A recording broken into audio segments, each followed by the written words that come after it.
Welcome everyone. While we're waiting for the audience to come in, a couple of quick announcements. First, Wave 21 data is out. That's the data that was collected between the 1st of September to the end of December of last year. That data is now out. While we're waiting for the audience to come in,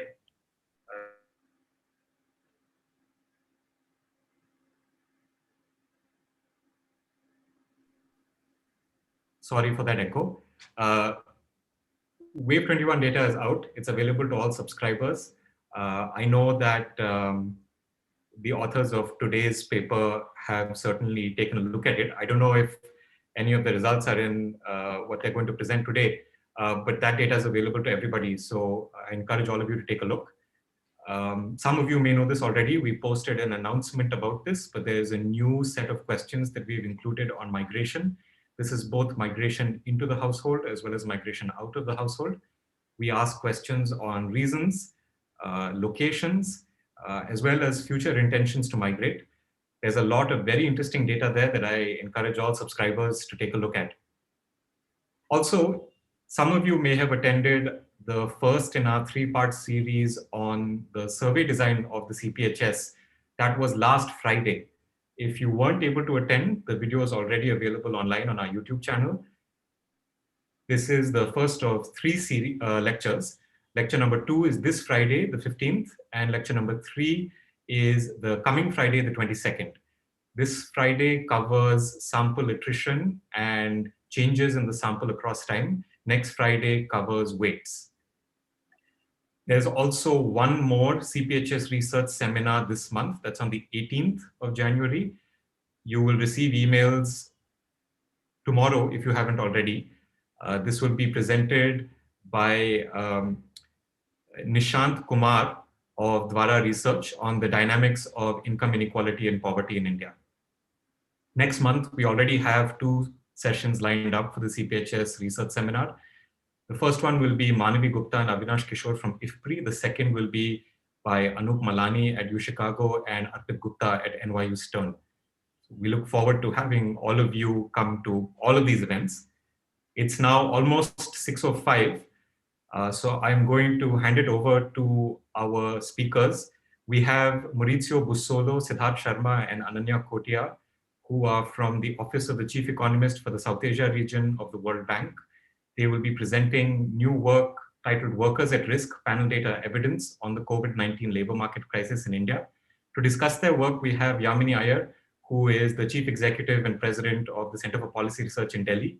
Thank you all so much for agreeing to come and to present and discuss this work today at the CPHS Research Seminar. Maurizio, it's all yours. Great.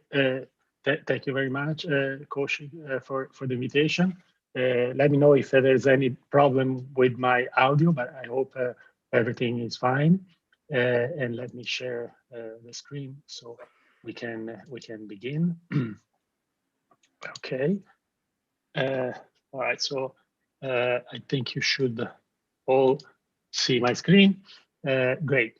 So as you said, Kaushik, this is work joint with Kotia and Siddharth, and they are certainly here among us, and they will answer all the difficult questions. Thank you again for the invitation, and it's a little bit intimidating to present this to such a very knowledgeable and esteemed group that knows much more than I do on India. But I hope we can share some insights, and we will learn from the discussion. So let me start by why we wrote this paper. So there's some concern and growing about the possible impact of the COVID-19 crisis on various group of people, and in particular on informal workers. This is a concern that was there even before the crisis. This is a very large group across the developing world, and why the concern is there, because these large group doesn't have access to the normal social protection type of protection. They may not even have access to the extension that have been put in place during the crisis or in the aftermath of the crisis. And by themselves, they tend to have lower possibilities and capacity to cope with the shock. Also, it's possible that this shock, in the case where you are not protected, leave a permanent scar beyond the shock. So they may have impact on long-term potential growth for the whole country. So for all these reasons, focusing on informal workers is rather important. There is quite a bit of evidence, especially for high-income countries, that indeed the COVID-19 pandemic had an equal impact, both in terms of health and economic impact. And but the evidence tends to be mainly for high-income countries. You have here a list of publications that look at a different type of groups. They look at less educated, lower wage worker. The gender gradient is also important. Migrant and contingent workers. There's some evidence for India, but it mainly concentrated for the urban group. In our case, we cover, using the data that Kaushik mentioned, we cover the whole of India. The key question that we ask are here, and the first and foremost question is whether indeed the impact of the crisis was different for these two groups of workers, the informal and the formal. The second set of questions is, what is behind this? What are the mechanisms that can explain this unequal impact? Is it because, as we know, the impact was concentrated across certain type of occupations or certain industries? For example, there's some evidence that not all jobs can be carried out from home, and those that cannot be carried out from home were more affected, clearly. So it's important to figure out whether there's some confounding impact that depends on the industry or occupation, or there is something intrinsic to the status of being informal. So that's the key question on the mechanism. And the last thing that we are actually still exploring is, apart from the impact on employment and the income that is derived from this employment, are there different ways in which the formal and informal workers and their household cope with the shock, and therefore are there different behavior in terms of the consumption choices that they make?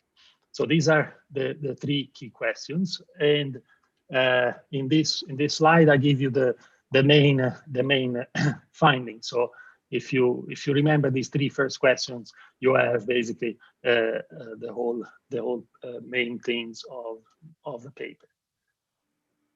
So the first finding is that yes, indeed, the impact of the COVID pandemic was unequal and affected more the informal workers, both in terms of they experiencing a larger drop in the employment, so they were more likely to find themselves unemployed, and a larger drop in the income flow that they were receiving from the labor market. However, we also noted by using data, more recent data, that they bounced back also fairly quickly, and more quickly than formal workers. I will show later on that this flexibility is there, but indeed even if the overall employment goes back to the level pre-COVID, the composition of the employment is not the same. So yes, they bounce back, but they don't find the exact same jobs, and so this is important to notice.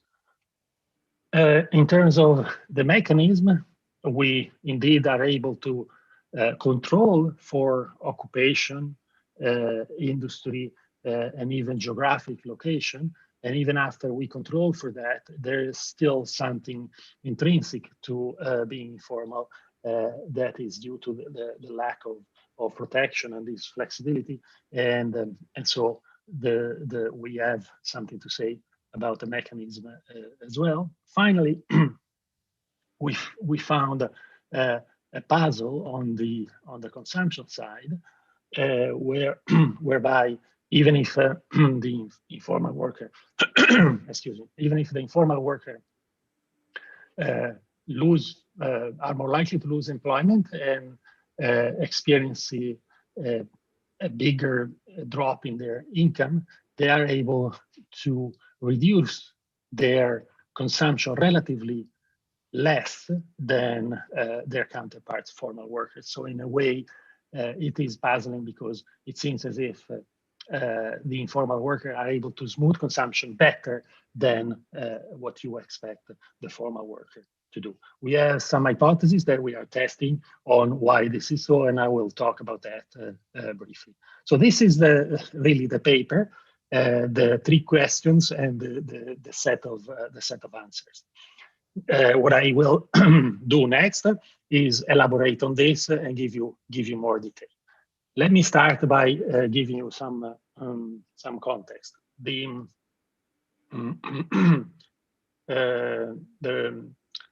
first is a slide that shows you what is the impact worldwide of this crisis, measured still ex ante. So this is not ex post. This is still simulation.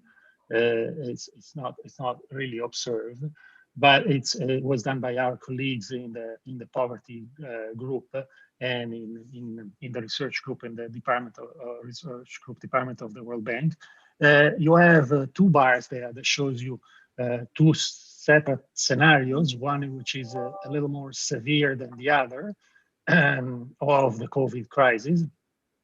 And the bars, the total bars, measure the number of additional poor that we would observe with the COVID vis-a-vis a situation where the trends, the economic growth, equity, etc., would have remained the same before the crisis.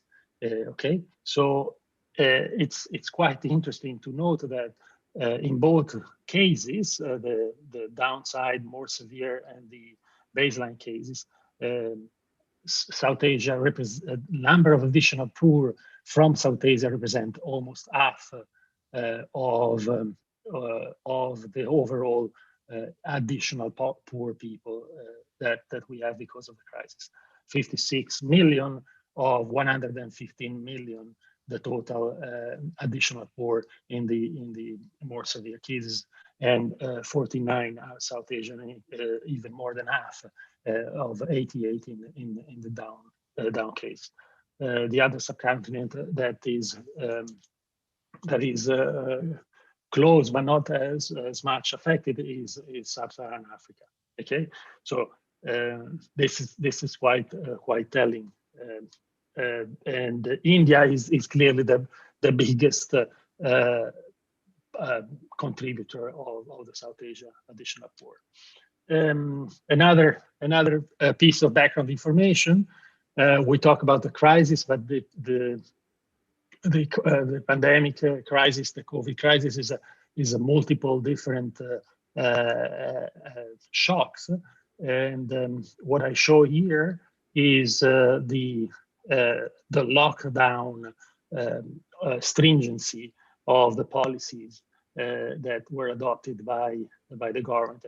And what I would like you to take away from this graph is mainly that the lockdown was decided around the end of March, and by April, during the month of April, basically, was at its highest level. And the round that we are using to measure things is really for April 2020. So it's fortunate. And the other thing to notice is that compared to other countries, the stringency of the lockdown in India was very high, and it reaches the 100% level by April. This is probably something that you already know. This is the growth rate impact for India was it's one of the largest or the largest on record for GDP fall. Similarly, the impact on the unemployment rate here seen at the aggregate level for the whole of India and separated for urban and rural is this is from CMIE data is very large in the period of the peak of the lockdown, April-May 2020, and it shows that it comes down. But as I said, this doesn't mean that the quality of the regain employment is the same as pre-COVID. Okay, so this is, and also that behind this figure, aggregate macro figures, there's a lot of churning in the labor market. So this is as quite quickly, because I assume all of the audience and my colleagues know quite a bit about India. Let's go and move towards what we do with the data more specifically.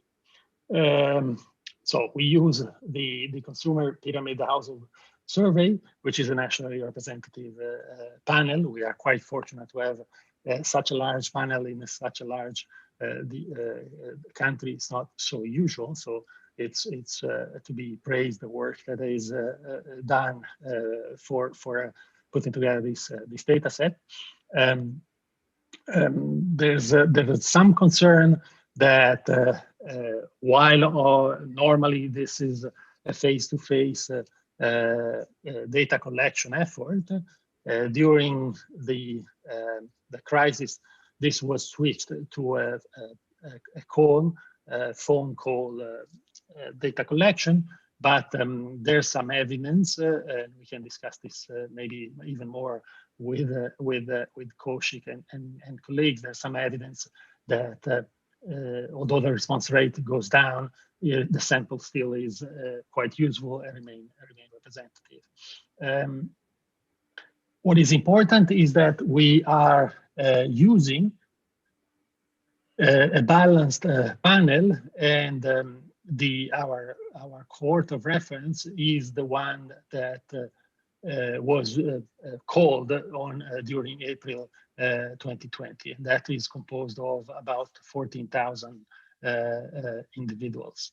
And so these individuals, the one that we have in that moment, we follow them backwards to December 28 and forward to December 2020. So that's the core balance panel that we use for all of our panel regression. We will use some cross-sectional that uses a larger panel. Note also that individual level data is on employment is available every 4 months, and we have data up to, and we use data up to December 2020, while the other two variables that we use to evaluate the impact of COVID, the income and the expenditure, are available on a even higher frequency, monthly frequency. This is not the full panel, but it's still representative and can be used and has been used in various publications. Is available at a monthly frequency. This has a bit of a lag, so the observation of income and consumption for December are not yet available, so they go up to August 2020. Okay. The last thing before seeing the results is some definition.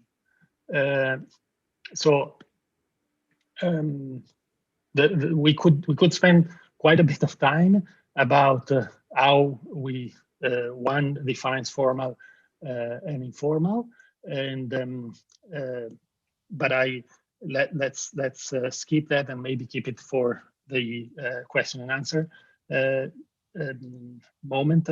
The simple way we go about the definition is there. Formal workers, which are our base case vis-a-vis, we look at the others, are people who have a permanent salaried employment. The informal workers are actually divided in two groups. One that is the proper informal worker, that is they still earn wages, but they tend to be in daily or casual arrangement or temporary arrangement. And then there is a category that is the self-employed worker. Now, these characteristics are not as permanent as one would normally think of, as, for example, gender or education level that tend to be permanent, but still we are considering them as such, and we're actually testing whether having a status of informality has some consequences in the long run. And so we define a worker as being one of these three categories, depending of what was his employment arrangement before the crisis in December 2019. Finally, since the employment arrangement is definitely an individual characteristics, while the consumption and also the income in some ways tend to be household level, we are categorizing the income flows at the individual level or the consumption expenditure at the individual level as formal and informal, depending whether you are in a household which is headed by a formal or informal work. Okay, so those are background definition. We show two sets of results. One quickly, some more descriptive results on what happens to the labor market by looking at the panel data where workers were in a period and before the crisis and where they end up after the crisis.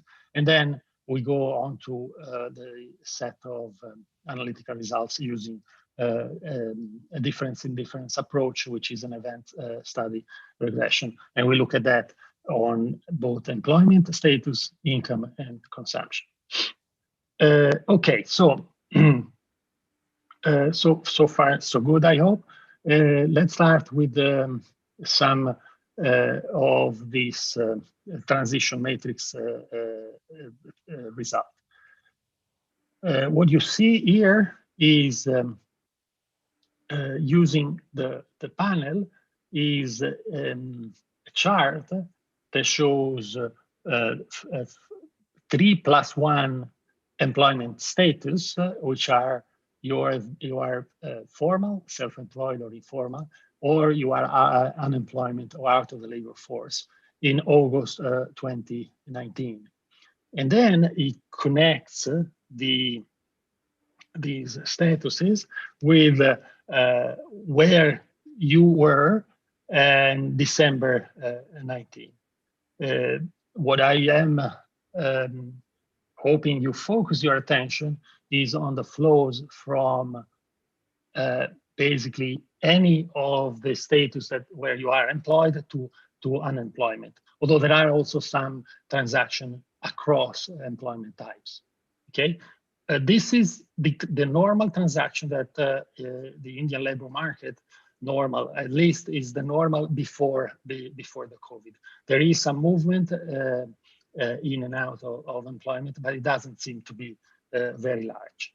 This is the same type of graph or matrix of transition matrix, but represented for the period of the crisis. So between December and April 2020. So you see there are very large flows from all of the employment types, categories, towards unemployment, okay? And indeed, although it's not immediately visible here, but I will show you later on with the regression, the flow out of informal self-employment into unemployment is larger than that from formal to unemployment. Also note that to simplify things, here the categories at the beginning have the same size, but in reality, the formal group or the self-employment and the informal groups have not the same size to start with, okay? But this is just stylized to give you a sense. So the this churning in and out of employment continues after April 2020, and there's in the recovery period coming out of the crisis, there's still a lot of movement. But what is important that I mentioned earlier is that the final composition after all the churning is quite different than the initial composition that you show here, that you see here.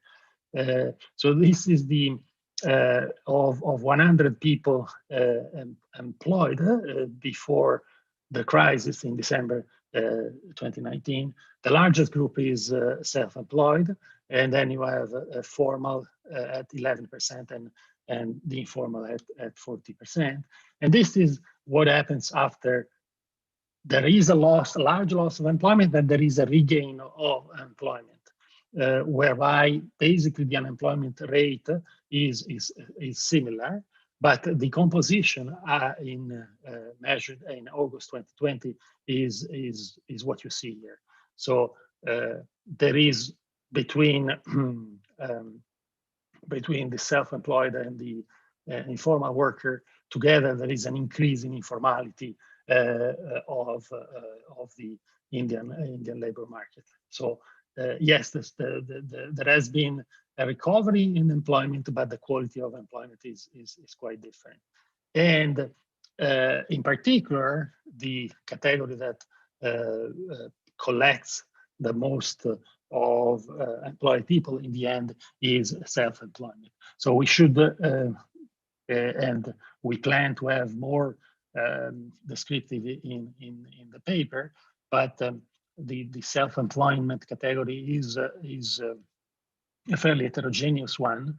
It includes some group that have indeed some entrepreneurial capacity and may run potential viable firms, but there's a large group also that is there only for self-subsistence. And I'll show later that in fact, even if there is this regain of employment in terms of income, things are not so good. Okay, so this was in descriptive terms. Let's now consider what happens in using regression analysis. I'm just looking at the time for a second. Okay, so the regression specification that we are using for employment status and then also for income and consumption is the one that I show here. the dependent variable in this specification, this equation, is the status of being employed or unemployed. So it's a 0, is a 0, 1. And then we have a typical diff and diff specification, where you have the worker category that is these three possible groups, being formal, that is the reference group, and the informal or self-employed. The wave is this period in a two before and after simple diff and diff. This would be before and after, but here we have all the different ways from December 18 to December 2020. And then you have this interaction term, which is the interaction between the time period, the relevant time period, and the worker category. And so what we are really interested in is whether this differential gamma is different from 0, which identifies whether there is a differential impact on specific categories vis-a-vis the formal. And then finally, importantly, we have a series of fixed effect that enables us to measure for each period whether the district, the geographic location, or the industry or the occupation matter for the overall impact. So this is the specification that we use for our analysis. Before showing the results of the regression, let me show you very quickly what happens in the descriptive form still. These are, excuse me, these are the percentages of worker in the different categories, but are defined slightly different. So for example, in December 19, of 100 people that are formal, 79 of these formal people are employed, 73 of 100 informal are employed, and 76 of self-employed were employed.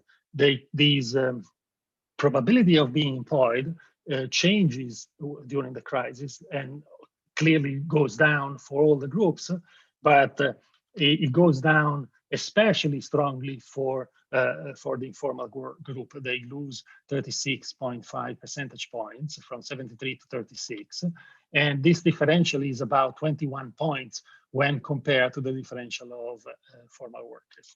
The self-employed also lose a bit less, and their differential vis-a-vis the formal is of 3.2 percentage points. Okay, so now I hope you can see this. This is a portion of the regression specification that I showed you before in table form and with the results. So the W15, 16, etc.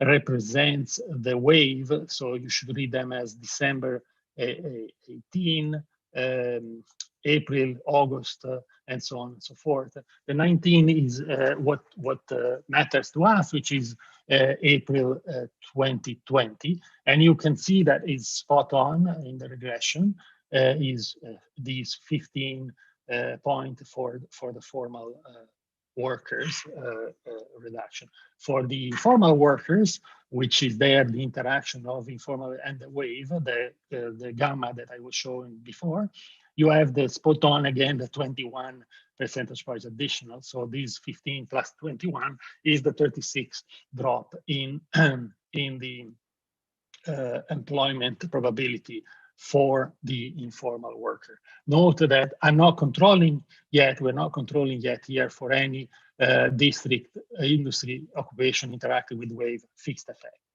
So when we do that, we can make some interesting points, and I highlight them in this rectangle.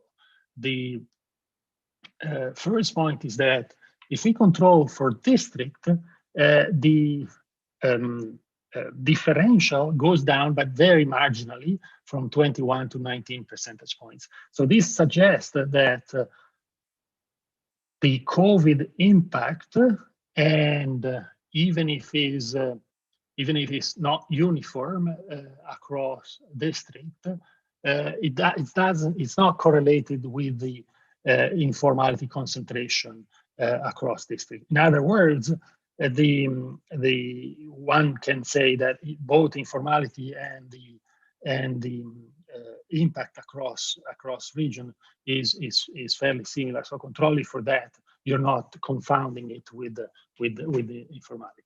Now, when instead we begin to control for the industry in column 3, there's a reduction and the impact goes to 6 percentage points, which goes down to 3.4 percentage points. So indeed, it's important to control for the industry or the occupation, because yes, the COVID intensity of the shock across some occupation and some industry is stronger, and across these occupation and industry there is quite a lot of informal worker. So that's why the coefficient, sum of the effect is absorbed by controlling for those.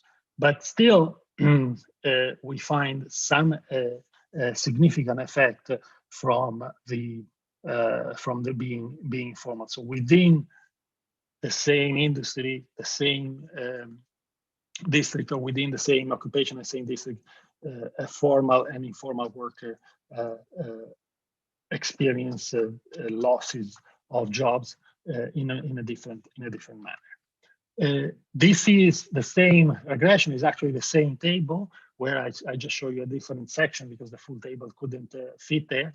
But now it is for the self-employed. And again, you have the same point here, that 15 and 32 and 3 are the two that I showed you before. And indeed, here it's less clear that the concentration of the impact in terms of occupation and industry matters so much as before for the self-employed. Now, so I showed everything concentrated on one particular period for now, which was April 2020. But I want to also show here we use an event study, so we have these interaction across many months or many ways, and this is shown here. So this graph follows the gamma, the interaction between the work category and the wave across all the waves from December 18 to December 20. And these are two panel to graphs, one for this informal and the other one for the self-employed. And it clearly shows that before the COVID, this differential for both the self-employed and the informal was at 0, so there wasn't differential. So there was some churning, as I showed, but it's not very different between worker groups. But there is a big difference in April, and this big difference is larger, much larger for the informal than the self-employed. And interestingly, in the recovery, this is almost cancelled by December 2020, as the dot goes back to 0, or statistically different from 0 for both the worker categories. So so this is what we have to say about the employment. Let's move on the other variable which we are interested in, which is income. Rather than show you all the again the same regression tables, I just quickly focus on these interaction term of the income variable. The quite similar results can be repeated for, but if I had shown you the regression table. But let's focus, as I said, only on the differential. Indeed, the impact that we see on the employment is reflected also on income. So both the informal and the self-employed are impacted strongly during the crisis. Interestingly, this impact now, there is not much difference in terms of as there was for employment in terms of the two set of workers. It's quite intuitive. Self-employed don't really lose job. They continue probably to work, so their probability of losing job is not so high as we showed, but their loss of income is almost comparable to the loss of income of the informal temporary workers on the left. Okay, so that's the important point. And interestingly, in terms of the recovery period, this differential is positive. So it seems as there is almost a bounce back above the formal worker in the recovery period after June, July, and August 2020.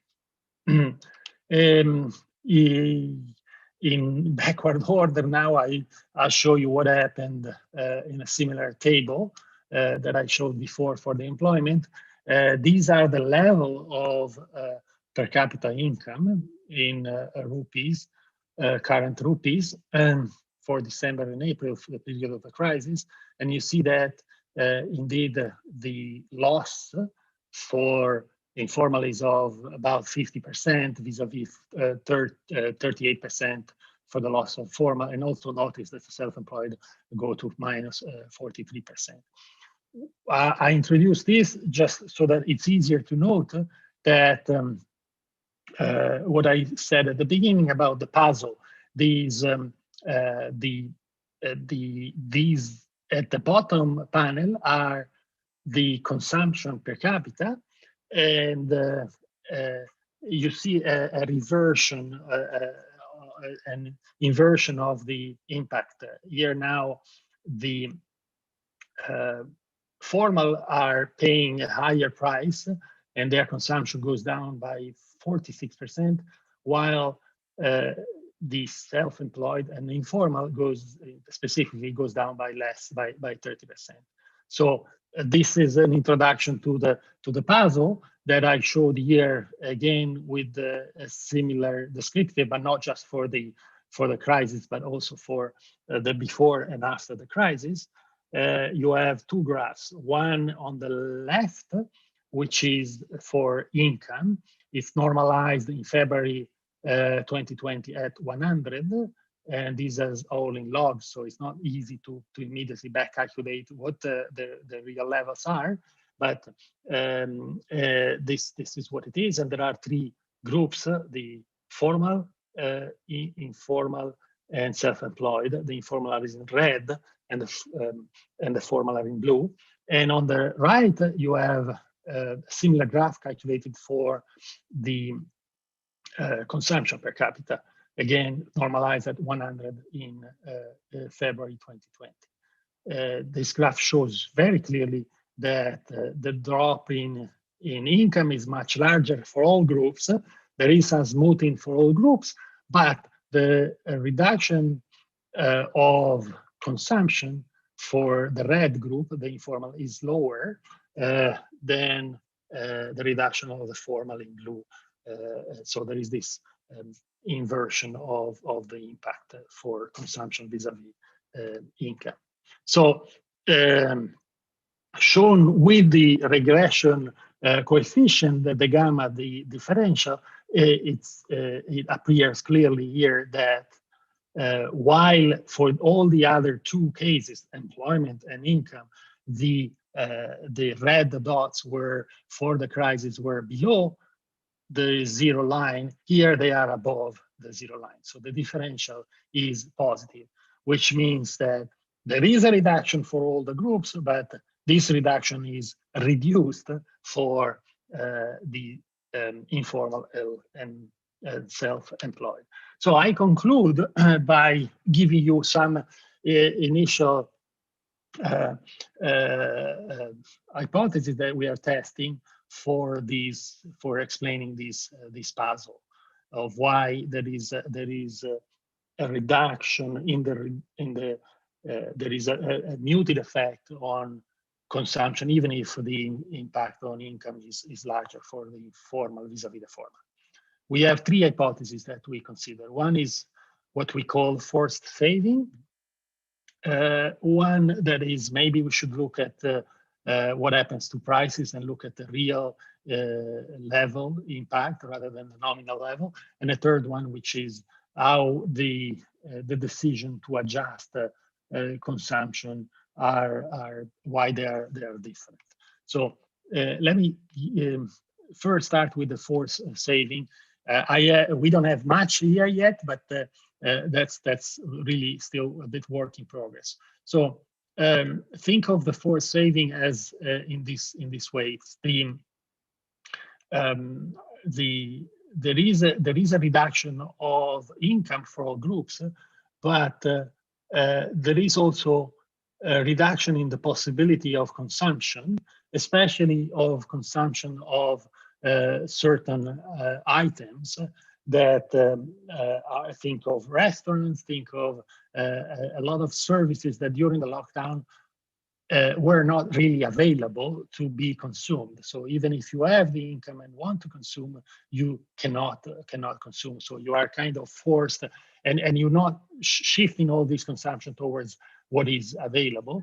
So you are forced to not consume. In other words, you are forced to save. What this graph shows, it shows the composition of consumption across different type of items, and it's perhaps the best visible the difference in the food and beverages, where the informal basket is basically 50%, and the formal is about 40%. So there is a quite large difference in terms of composition. So this means that the formal tend to be richer, as I showed you before, for the income, and therefore consume more non-food items, and these are less available, so they are forced to save a little bit. In terms of 2 by 2, before and after, not a multi-period, here's some evidence of that.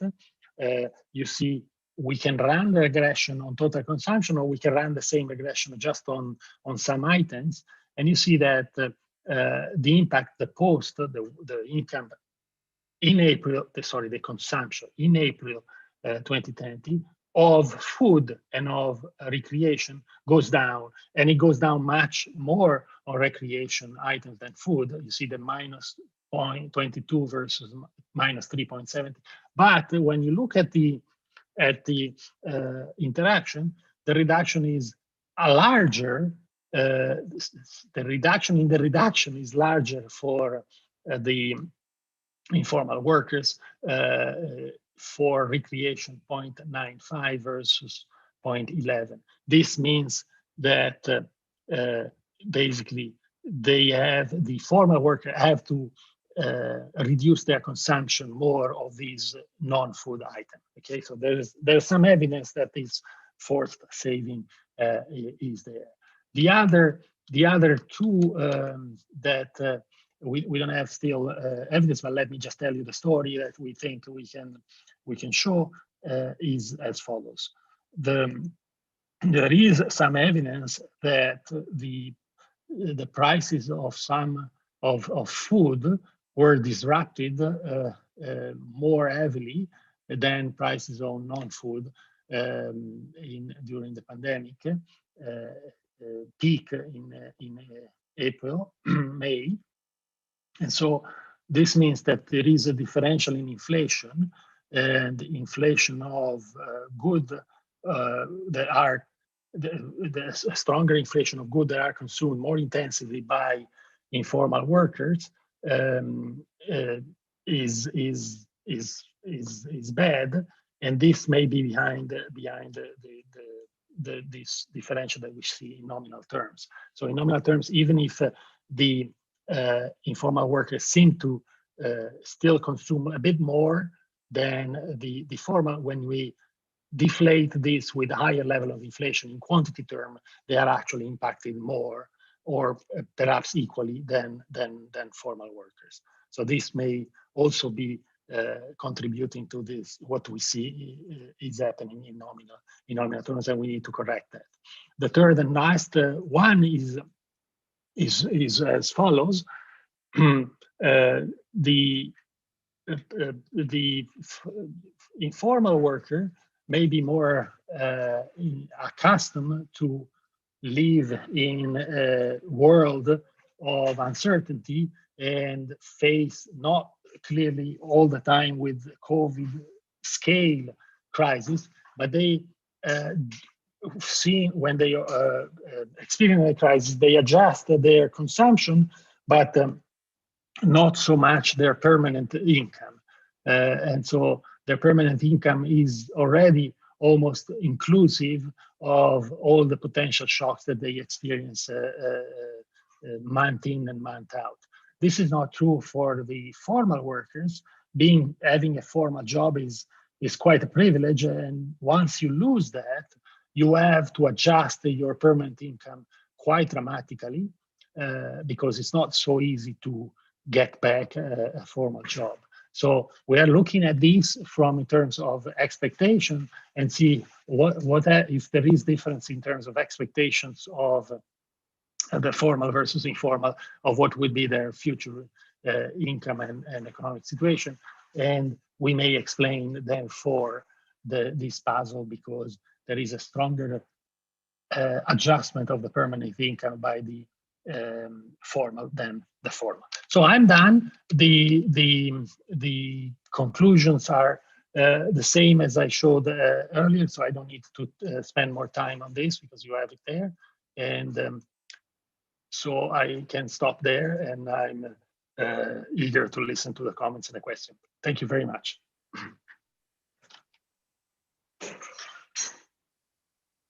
Maurizio, thank you so much. I'll hand it over to Yamini now. Yamini is the Chief Executive and President at Center for Policy Research.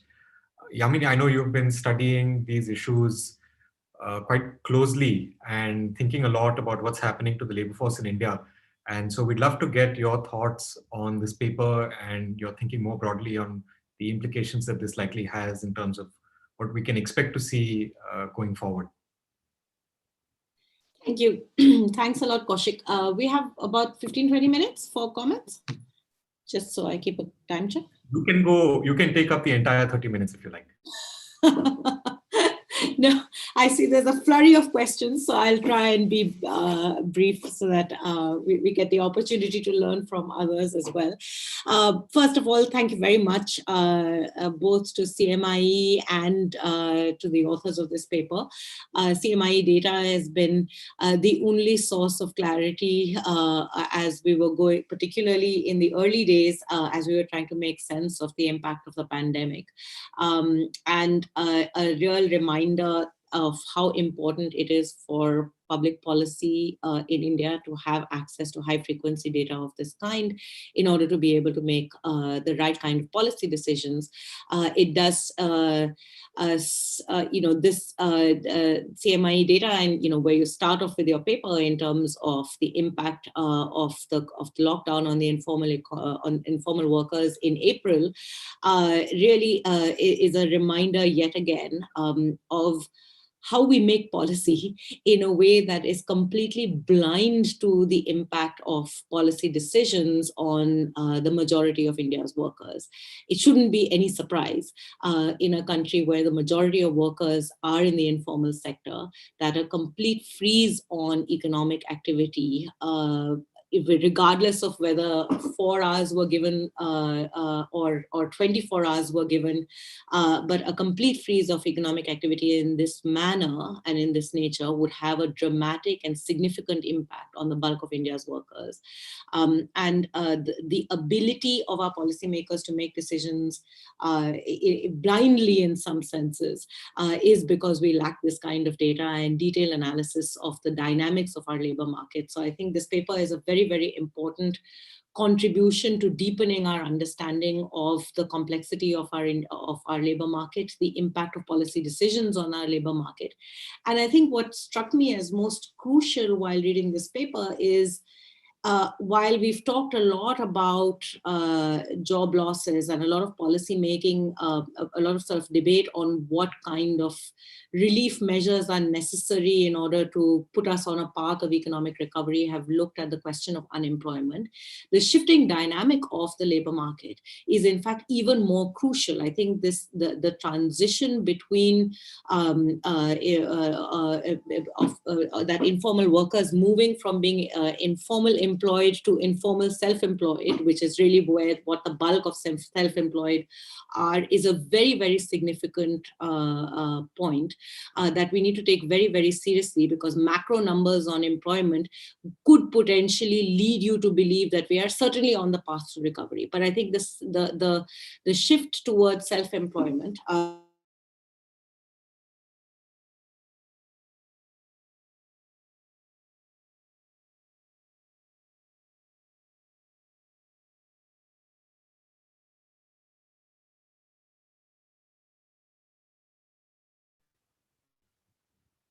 Sorry about that. I think we may have lost Yamini.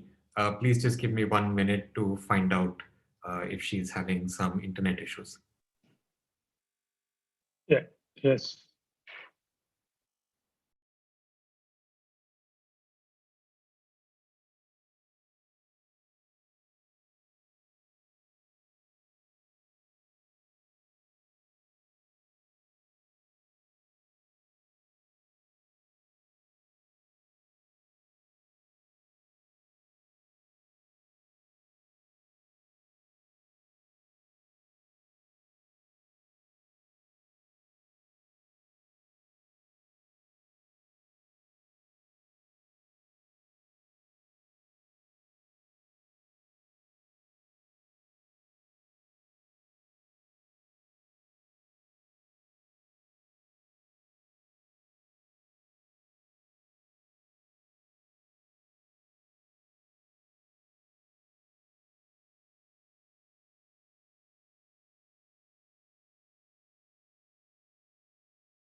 I just got Yami on the phone. She's got a bit of an internet problem. She'll be back in just a minute.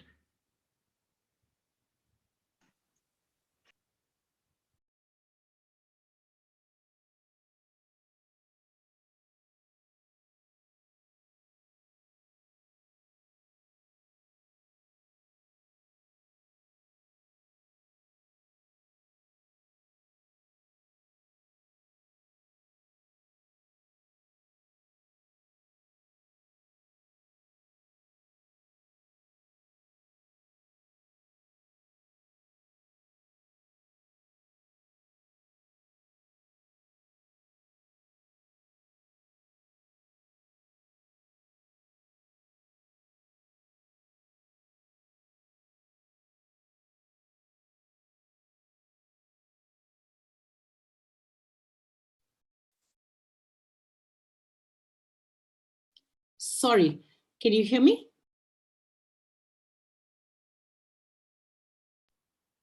Yes, I can hear you. All right. I'm terribly, terribly sorry. I seem to, my internet decided that it had had enough of the pandemic and chose to log off briefly, but hopefully this will work. again. Sorry. So as I was saying, I think to my mind, one of the most important and policy relevant findings from your paper is the shifting dynamic of the labor market and this movement, the substantive increase in households reporting their employment as self-employed, which I think also correlates with other indicators in the economy, which seem to suggest that even in terms of the formal organized manufacturing firms, employment seems to be dropping, even as production in firms seems to be back to close to or nearly close to pre-pandemic levels, which seems to suggest and we'll know more hopefully when CMI looks at the migration patterns, which certainly seems to suggest that formal firms are not re-employing as much, and many informal workers who may have lost employment over the course of the lockdown, many who may have moved back to their home districts, are now finding basic subsistence forms of employment and are now being categorized into the self-employed category. So I think it'll be very, very useful for us to look more deeply into what and disaggregating a little bit further to the extent that the data allows us, what kind of employment is actually and what the income levels are looking like amongst all those who are now categorizing themselves in the self-employed category and are no longer finding access to casual and daily wage work. And if it is indeed the case that the push back into self-employment is a consequence of lack of casual and daily wage work, I think has very important policy implications on the kind of fiscal stimulus, so-called, that is needed, both in terms of more on the social protection side, safety nets like NREGA or potentially an urban employment program, but also more expenditure, a bigger infrastructure push to be able to ensure that there is a greater provision of casual and daily wage employment. So to me, I think more than the puzzle on consumption, this was a very, very big and important finding. And I would really like to learn a lot more about what the dynamics of these self-employed workers are. Also, a gender breakup would be very, very important and useful. We do seem to get one of the things we are learning is that in terms of employment, female labor force participation, which is already at a record low, has been impacted quite significantly. How many of those who are describing themselves as self-employed now are women, and what are the implications of that? Another thing that might be worth considering, and it feeds into the sort of unpacking of the puzzles on consumption, is the informal labor market is highly dependent also on informal borrowing, and self-employment and smoothening of consumption to a degree, because most consumption is subsistence consumption, may well have been enabled by informal networks of borrowing. We certainly saw that during demonetization as well, and the long-term consequences of that on income and consumption is an important one that we might want to look out for going forward. The third point I wanted to make, which is sort of going back to your puzzle, I think there has been a lot of discussion on what is it that has enabled these both the flexibility of the informal market, its ability to be much more adjusting to shifts in the labor market more broadly, but also the fact that consumption levels have remained remained somewhat steady once incomes came back post-April, is how much of this was also affected by the provision of safety nets. So certainly we know that PDS was relatively more widely available since, and that has continued all the way through, I think, till November. You know, in that context, has that had an impact on consumption levels for informal workers, many of whom may have had more access to the public distribution system relative to pre-pandemic levels? Again, I'm not sure if the data would allow you to be able to capture that, but I think it would be a very important learning also for the importance of social protection, a more expanded basket of social protection rather, in being able to provide basic safety nets to the informal workers. The last thing that I wanted to learn a little bit more on was in terms of income. Are you seeing differences in income distribution across both formal and informal workers, and across districts too? Because one of the big puzzles, from about June onwards, the opening up of the economy also took place in phases. I think by August and September, things were pretty much opened up pretty much across the country significantly. But I would be curious to learn about whether we were seeing differences across regions, across districts, and particularly in the context of the migration of informal workers back to their home districts. What kind of impact did this have on patterns of the labor market? So we know that, did we see a rise of this self-employment in districts which saw a larger number of migrant workers returning home, and also in districts where which were less affected by COVID infections, particularly by July and August, and what kind of impact did that have on the dynamics of labor market as the opening up began? The last thing, my sort of last comment, just on understanding a little bit more from your analysis, is again, going back to the question of consumption, are we seeing differences between rural and urban? I think, again, that's a very, very critical question.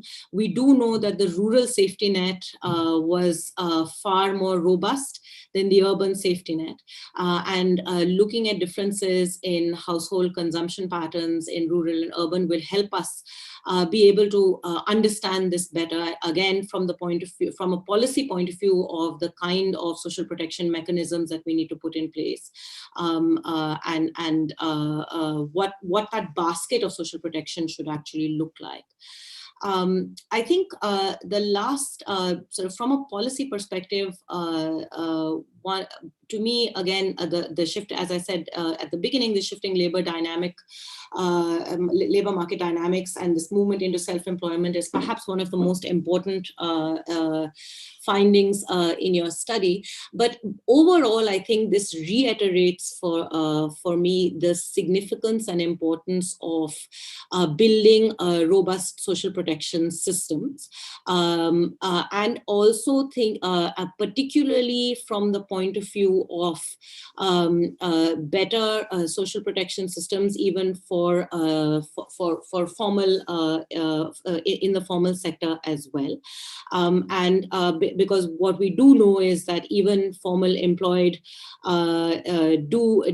seem to have suffered some kind of some degree of income loss, and what kind of social protection system needs to be built in place there is also an open one question that needs to be debated. And I think the differences in consumption patterns between formal and informal raise that as well. I think how does one deal with the consequences of the pandemic on the formal sector is formal employment and income losses is something that has not been debated enough. And what are the long-term consequences of that is also an issue that we should be debating going forward. So I think those are my big observations on your paper, but a really, really important contribution and very significant, I think, from the point of view of what this means in terms of recovery of employment recovery for from a policy point of view, what kind of policy measures instruments need to be used to going forward. I think this shift in the labor market, in the informal labor market, from informal work into self-employment is extremely important, and one that we need to ponder over a lot more. Yamini, thank you so much. Really excellent comments. Maurizio, would you like to take a minute or two to respond to some of the points that Yamini had made? Sure. Thank you, Kaushik, and thank you, Yamini. I'd like maybe to give a chance to Siddharth and Kotia, if you want to add something after me. Please do so. I don't want to take much time to answer. Yamini, you did not have specific questions to answer, but very useful observation. And indeed, we are considering some of your points, and some of the others we will have to look in more detail. So let me perhaps highlight one set of observation that you made were, okay, so what for the policy, and indeed it would be great to have some more details on the incidence of the various safety net that the government has put in place. And there is some work that we did for the South Asia Economic Focus publication, that this paper was in a previous version, was an input in that volume, which is available on our website. The South Asia Economic Focus. This is a semi-annual publication of the Chief Economist Office at the World Bank in the South Asia Vice President does. There's a detailed study of all the expansion of the safety net.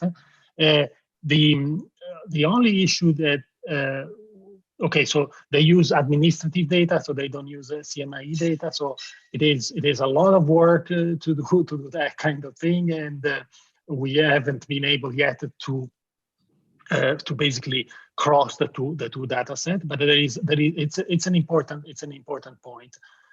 Related to that, as you emphasize, the issue is moving a bit more towards the income levels, more than necessarily only the formal informal employment arrangement. So we will need, and we shifted a little bit away in this deliberately in this paper from an analysis of poverty and income inequality, but we have that present in the back of our mind. So let me show you quickly for that again. Let me take advantage of this one graph, which is I hope you can see it. It's a bit small. Let me maybe make it bigger. Yes. So this is using the PLFS, not anymore using the CMIE data for India, which is the top left panel. And then we have Sri Lanka, Pakistan, and Bangladesh. So this is the incidence of formality and informality, defined slightly differently from what we use in the CMIE paper. But this graph shows that, focus on India, that you find informal workers. So you have you have the population of earners arranged from those who earn the least to those who earn the most, and then grouped in percentiles. So the percentile on the left are the poorest, the percentile on the right are the richest one. So each percentile contain 1% of the earners population. And so when I look at the middle of this graph, it means that those who earn the median, the 50th percentile, actually basically 90%, 90 or more percent are of this 1% of the earners are still informal, and very few, less than 10% are formal. And no, look, so what this graph shows you is that you find informal workers all across the distribution. And then it becomes really a minority only for the richest percentile. So indeed, what you said is important. For example, if we were to focus on the rural, they would be poorer and they would be more covered by the safety net. But we will need to cross both the informality status with the income level, with some information on that. The second point, which is shown, which is shown somewhere else. Let me see if I have it quickly. That I wanted to make. What is it? No, I don't. Let me. Oh, it's here. It's here. 1 second of patience is here. Okay, yes, it's here. So the second point that I want to make similar to that is this: that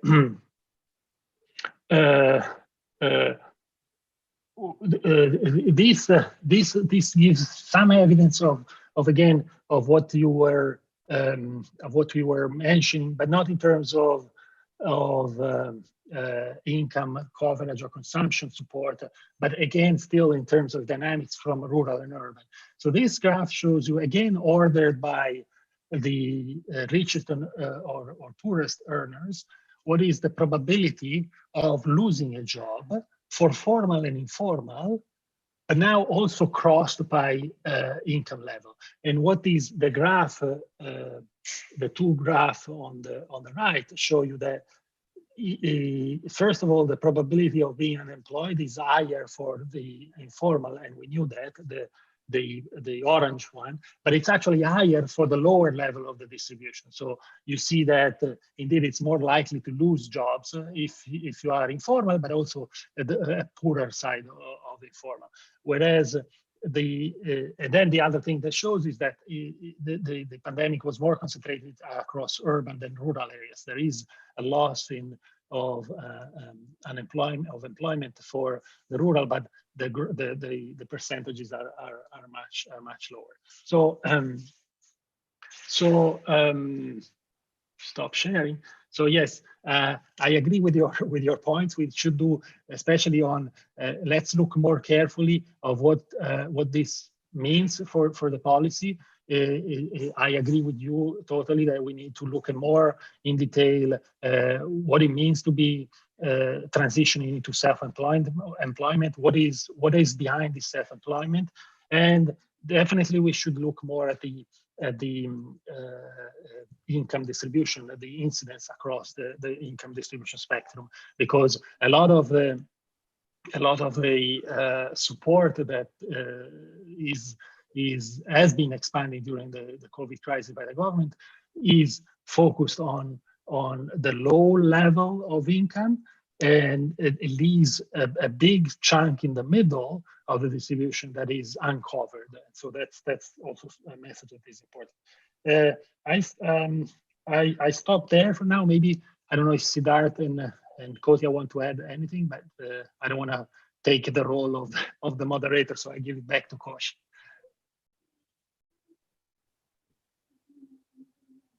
Maurizio, thank you. No, you're doing a great job. I was going to ask Siddharth and Ananya and Kotia anyway for comments. So Siddharth, Ananya, would either of you like to say anything else? Kaushik. Hi, Yamini. Well, I want to thank Yamini for her great comments. I don't have much to add to what Maurizio already said. Just a couple of reactions. That point about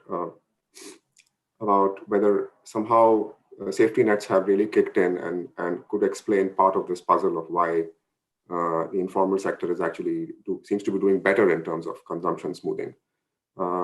I think that really underlines the importance of like collecting this information better on access to safety nets. And there will still be some puzzles. For example, if to the extent that there are cash transfers, are they being captured in income? Then we should have seen a smaller decline in total income for the informal sector. To the extent that the PDS is giving out food at subsidized or free, then perhaps that's not captured in consumption expenditure. So it's not spending in that sense. So that couldn't explain it. But overall, I think the puzzle still remains in some way, but it really highlights the importance of collecting this data really carefully. And then actually, sorry, I think that it's if I were to guess, Manrega had a big role to play, right? So it's both PDS and Manrega. So if you're getting basic grains and pulses from the PDS to a degree. So I think the last survey I saw said about 63% of households in rural India receive PDS. If I'm not wrong, and then Manrega income. Manrega is also, it's certainly demand is higher than supply, but demand is significant and supply has significantly increased compared to pre-pandemic levels. So potentially, that's why the rural-urban story is very, very important, I think, for us to understand this a little better. Sorry, go ahead. Didn't mean to interrupt you. Yeah, no, that's a great point. Yeah. So, we should also note it, Maurizio and Kotia, and see what we can do about it in the data, look into these mechanisms. I also wanted to speak quickly about this point that you raised, and I think a few other people raised, about whether it's access to informal borrowing networks that's doing this, because perhaps they're more flexible and so they survive better, whereas formal lending just stops. That could be the case, and we should see in the data there's some way to look into it. But this is such an aggregate shock that everyone is affected in the same way. So it's hard to understand how networks could work, because they probably work better when there are idiosyncratic shocks, and other members can help. Members who are not badly affected can help other members who are. In this case, it's so economy wide that it's not easy to see why, but it's certainly worth looking into. That's it for me. I don't know if Kotia wants to add. Yeah, nothing to add to sort of the responses, but just wanted to echo what Yamini said about female labor force participation. I think that's one area we don't understand very well. I mean, in the past 20 years, we've made a lot of progress on education for both the sexes, but why isn't labor force participation increasing for women? And I think more than the shock on the downside, which hit us in April, I think what's going to be really informative is how different regions in India recover from this shock, because it's almost like development in reverse. And now you have to do that development again. What is the spatial variation in where is women, female labor force participation picking up sooner? Where is it picking up later? I think maybe those things could help us inform a bunch of these issues, which are difficult to tackle because you hardly have shocks like this, which are just exogenous, and then you see how the recovery is kind of panning out. But I guess CPdx in that sense is a really good tool, because you've got caste, you've got these social indicators as well, which can help us look at that. Yeah, I mean, I do think that if I remember right, it was Mahesh had told me that post demonetization, those who dropped out of the labor force women who dropped out of the labor force, if I'm not wrong, didn't actually come back. So I think that's really going to be a very, very critical element to look at. Who is coming back and in what form, which is why this shift between informal employed to self-employed is so crucial, because if this becomes if this is a sticky shift, a shift that lasts over a period of time, I think it will tell us a lot in terms of what's actually happening, and what there is to learn from in terms of the recovery as well. The fears of or at any rate the belief that this may well be a K-shaped recovery. Will it be a permanently K-shaped recovery, which will be something that we really seriously then have to think about in terms of its implications on inequality in the long term. Just one point, Yamini. You mentioned about the female labor force participation rate and demonetization that had a severe impact upon them. I should tell you that there was a completely new cohort that started coming into the labor force participation rate. Mm-hmm. So in 2019, so demon was in 2016. Yeah. In 2019, we saw that age group 20 to 24 did start seeing an increase in the labor force participation rate. And that kept on increasing wave after wave till we hit another assault on female labor force participation rate, and it crashed all over again. But it's true that the ones that dropped off on demonetization, who are now a little older, that curve shows a fall. So they are not coming back to the labor force. So I think Ananya's point is valid. It's worth looking deeply into that. And I think, Siddharth, your point, if I may add to that, the capture of PDS, free PDS, into consumption, if you're missing that, we should ensure, CMI should ensure that it does not get out of our radar. What's happening right now is that we do not miss any expenditure made on food. And if food is self-produced, but if food is freely available, that capture, I'm sure, is very weak. And you have raised an important point, at least from data capture point of view. We will go back to our working desks and figure out if we can do something, or figuring out how much are we missing, and fix that as well. Thanks a lot for that, Siddharth. And just one more thing, I do not know if Kaushik is going to wind up this, but I will tell you that I thoroughly enjoyed listening to Maurizio's presentation. Excellent paper, excellent findings, really, really very nice in your responses to Yamini's observations were also wonderful. The charts that came afterwards were a bonus. So really thank you very much, Maurizio. That was really great. And also Siddharth and Ananya, lovely paper. And thanks a lot, Yamini, for taking time to comment on this paper and give very good observations of the same. So thank you. Over to you, Kaushik. Yeah. Kaushik, can I just quickly say one thing? Yeah, there's okay. All right. So three super quick things. First of all, you see among the three of us, Kotia is the most advanced because he has the background, the very good slide. Actually behind me. That's the height what's actually behind. For LSE, whereas we World Bank, we should learn more. But okay, so the other two things, more serious things, that we do indeed have a whole work program on disparities and gender issues. So expect more. We're glad to if you host us again, we're glad to present more on gender next. And the last thing I want to mention is that I agree with what Siddharth mentioned about the informal borrowing network, etc. But what is still important to mention is that it shouldn't, even if these systems are very flexible and can help, they are not really valid substitute for a more formal, mature borrowing system, financial system.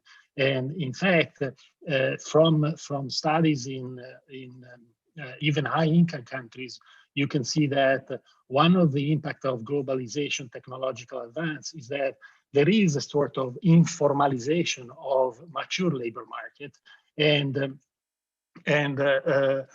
behind that, there's the countries that have done better are the countries that have most developed support, financial system support, because that allows that allows worker to be really flexible, and workers can move from one job to another, which is the nature of labor markets now in high-income countries, is that permanent jobs don't exist anymore. So having a robust safety net, a robust borrowing system, that are financial system that allow this flexibility to be there, allows worker to take risks and move from one job to another. That is essential for economies that are exposed not to COVID level scale crisis, but exposed to crisis after crisis, and so good to have informal support, but important not to forget that the formal system should be there as well. So I stop there. Thank you. Maurizio, thank you. I'm going to use the fact that I'm the moderator to just make some closing points, some remarks to some of the things that all of you said. Just to start with the point that you made, Maurizio, about the importance of having both formal and informal sources of financing. This is actually something that I'd be very keen to see in a possible extension of your own work, because we have in the data a lot of information on borrowings at the household level, and we capture that both from formal sources as well as informal sources. And we also have the purposes of those borrowings. So we know in particular if a household has taken a borrowing for consumption expenditure, as opposed to say something else. And so it might be very interesting to look at that and to see if there are kind of stories to be learned from that. There's some work that's already been done by Ajay Shah and Renuka Sane. They have a blog post out on the increased reliance on borrowing from family and friends during COVID. I forget the exact amount of increase, but it was a very, very large increase. In the previous wave, that's not the September to December wave, but the wave before that, I believe it had risen to 10 or 11% of all households that had a borrowing from friends and family, which is much higher than the levels that it was at pre-COVID. So there might be something interesting to explore there. Equally, there's also information on savings and investments. So to the extent that you think that having a buffer of savings, either through bank deposits or fixed deposits or mutual funds, can help you transition better when there are shocks to your labor market, to the kind of participation that you have in the labor market, presumably there's some interesting variation that one can exploit in looking at these additional variables. So I just put that out there if that's something that you're interested in doing. Then quickly, just on both Siddharth's points and Mahesh's points on income transfers, or transfers more generally, both private transfers, that's remittances, as well as government transfers, as long as they're rupee value transfers, we do capture them. And we also do see some rise in government transfers in the May to August wave. It's not nearly large enough to, I think, offset the fall in income otherwise. But again, it's worth looking at potentially. Mahesh's caveat is important. This doesn't include transfers in kind like PDS. And we need to think about ways of strengthening our coverage there. But other kinds of transfers, and especially the private transfer network, I think will be something interesting to study, because we see both money going in and out of the household in terms of remittances. I don't want to give anything away, but hopefully there'll be some very exciting results from another set of researchers who are working on this in the next few weeks. So as those come out, I'll certainly make sure to let all of you know, as well as our audience know. Two last points, just very quickly, one on Narega, the other on inequality broadly. And this is a nice way to wrap things up, though I'll of course allow you to make any concluding remarks if you'd like. On the point of Narega, just last month, there was an excellent paper presented by Kanika Mahajan at Ashoka University and Farzana Afridi and Nikita Sangwan at ISI Delhi. They look at NREGA's role in stabilizing and cushioning job loss, and they find, using our data, fairly strong, compelling evidence that NREGA was able to cushion job loss, especially for women, especially in rural areas. So the video is already available online, and you can take a look at their presentation. But if you'd like to get in touch with the authors, or I think Nikita is in fact in the audience, but we'll make sure to put you in touch with them if you'd like to kind of discuss their findings and see what they found. And finally, on the point of inequality, we'll be delighted to see any work that you're putting together on inequality as well as the gender dynamics. It's just nice as a final segue to note that the next talk this month is on analyzing trends in income inequality across time. And I think it'll be a very interesting paper that's going to be presented. It doesn't look at COVID, and in a way that's nice, because I think it's really worth understanding the long time series of income inequality in India and seeing how that changed before we experienced a really large shock. So I'll stop there. If you have any final comments, that'd be great. No, not really. Just thank you for the invitation. Thank you for the comments and the discussion. And please let's keep in touch and send us information about the future activity. I mean, it's available there, but it's good if you remind me. So for me, just a big thank you. Great, thank you so much. Siddharth, Ananya, Yamini, any final words before I close the session? No final words, just a very big thank you to you, and thank you to the authors for such an important and really insightful paper. And it's any paper that leaves you wanting more, tells you that you've learned a lot and looking forward to much more. So thanks a lot, folks. Great, thank you so much. Thanks everyone. Thanks the audience as well. In case you haven't had your questions answered, I'll make sure to connect you to the authors later over email so that any lingering questions can be answered. But I think most of them have been answered. So Ananya, a great job on fielding answers to all the questions that came up in the Q&A. Thanks everyone for staying. We're almost 10 minutes beyond the 7:30 mark. So I'm going to end the session. Thanks everyone for coming. Thanks again to Maurizio, Siddharth, Ananya, and Yamini for coming, and really great discussion. Thanks.